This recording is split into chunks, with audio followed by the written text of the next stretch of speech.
mga Mars. So, ayan ang ating malagkit. Ayan. So, eto. Ito yung ingredients natin sa ating inangit. So, meron ako dito 1 kilo ng malagkit. Bali, ano to 4.5 cups. Yung cup ha, ito. Ano ko na ano. So, 1 kilo to. Tapos, meron tayong 2 niyog na pinakayod. Tapos, dadagdagan ko pa ng 1 koko mamayan. Tapos, meron tayong asin. At, ito yung ating saging. Dahon na saging. Yung asukal, later yon pang sasawsawan natin. Hanggang dinidip-dip. So, ito. Gagawa tayo ng inangit dahil nabitin ako doon sa inangit na niluto ni Kuya Olan. So, magta-try ako ngayon. Puro biko kasi yung niluluto ko yung ginagawa ko. So, inangit naman, ang kakanin ng Kapampangan. Pero while waiting for this ulam na maluto, ito yung sisig ng puso ng saging, pipigain ko na yung ating ito. So, bali kung 4.5 cups ng dapat 4.5 cups ng gata din yung makukuha natin. Ayan okay. Or pwede din kung wala kayong niyog, 2 cans ng coconut milk. So, sakto na yun dito sa 4 na cups. Okay, so wait lang, magpipiga lang ako ng niyog.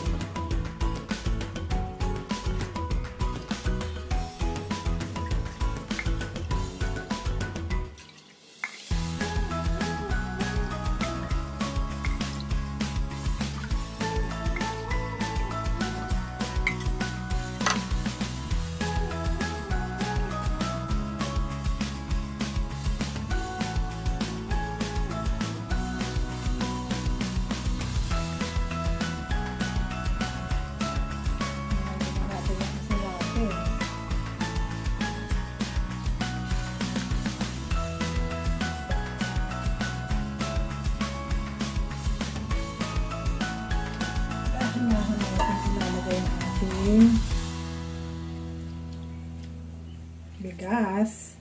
Ayan.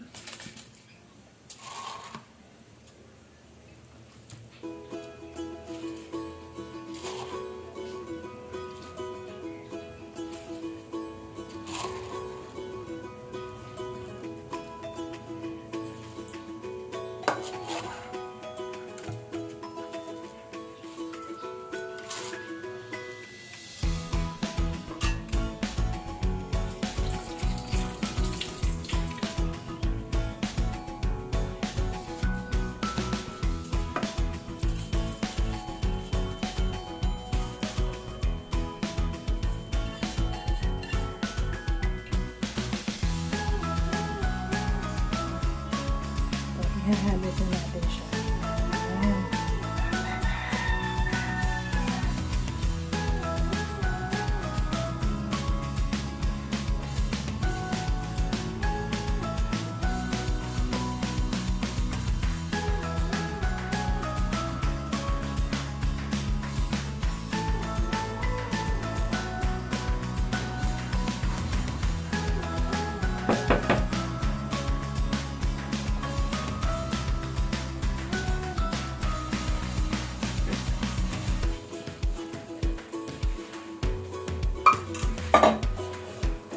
Kasi yung kay Kuya Olan, hindi yata niya nilagyan ng asin Ayan, tikman mo kung kulang sa atin. Gandang magluto.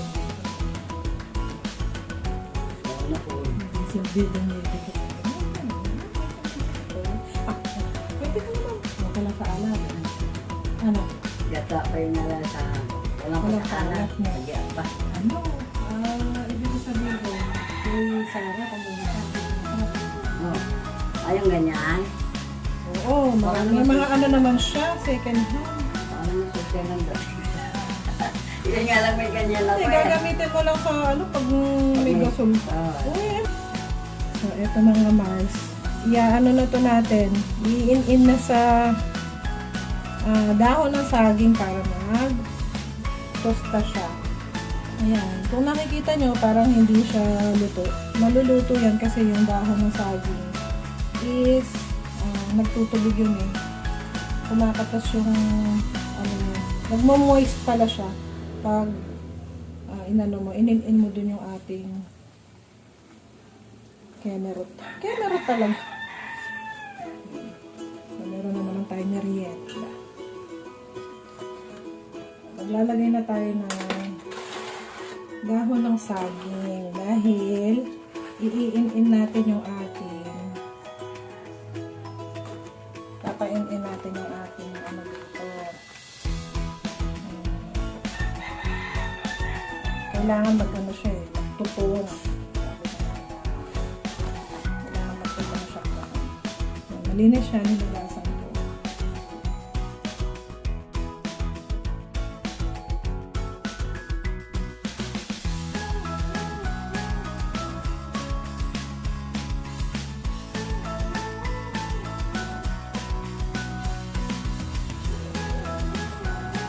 Dahon mo yung isa. Ayan. Ganyan na. Malinis po yung dahon ng saging na yun.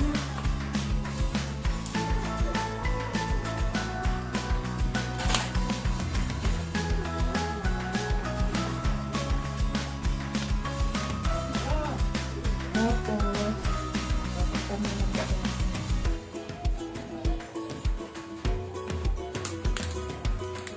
So, hintayin natin siya. So, mahina lang yan, low heat, hanggang magtutong siya.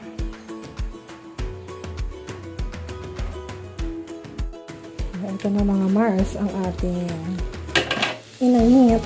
Ayan, tingnan nyo, moist. Ayan. So, iluluto muna natin siya ng yung malabsa. Yung hindi, sa Kapampangan tawag, ang tawag is magagpo. Hindi ko alam sa Tagalog. Pero yung bang hindi masyadong luto yung kanin. Tapos, pag inano mo dyan, dito mo inin-in, nagkakatas-katas yung mag-moist siya. Yan na yung talaga sa kanya. Kukompleto ng pagkaluto mo. Alam nyo, amoy na ano na siya, oh. Alam nyo pa yung yung suman sa liya. O yung suman na nakabalot doon sa yellow na dahon. Kasi sasawsaw mo sa asukal. So, ganun yung lasa. Yung amoy niya. So, ayan. Ako ay nakapag-inangit na.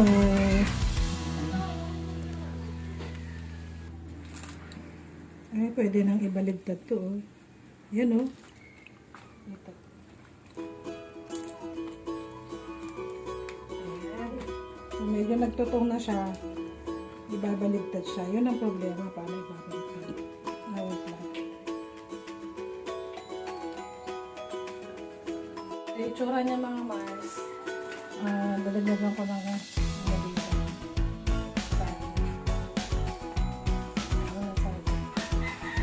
Oo, madulas naman na ito pero kailangan makalimot sa dami. Makasali. Ayan.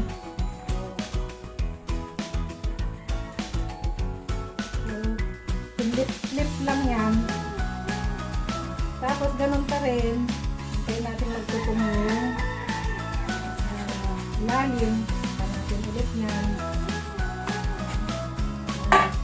So, mahina lang yung apoy natin. Mga 15 minutes, 10 to 15 minutes tas okay na. So, eto na mga Maricoy. Tingnan natin yung ating inangit.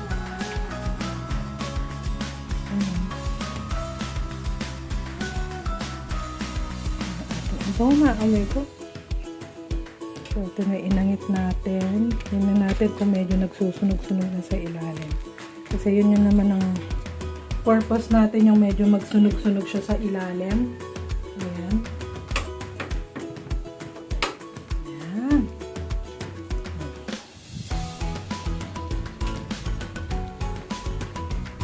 Ang ating inangit.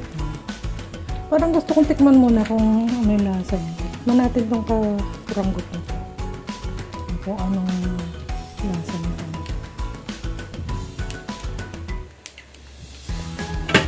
Ay! So, ang inangit, sa pagkakaalam ko, ay kakanin ng Kapampangan. So, ito na siya. Tikman natin.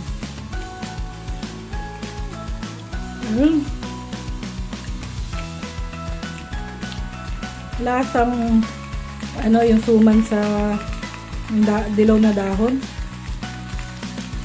Sausaw mo sa asukal. Masarap din to kung merong manggang hilog or merong pang ginataang bilo-bilo.